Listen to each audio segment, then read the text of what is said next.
നാരായണീയമൃതം ദശകം 51 വനഭോജനം.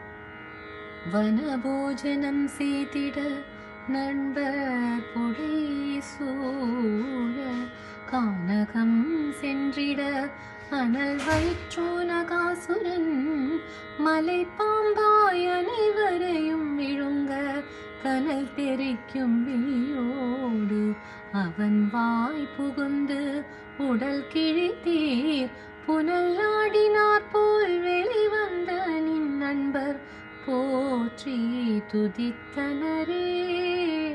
நண்பர் குழாம் சேர்ந்து கூட்டாஞ்சோறாக்கி ருசித்த நீரும் உண்டீர். பண்பின் தவ முனிவர் யாகவிசினும் நட்பு உணவையே மதித்தீரே.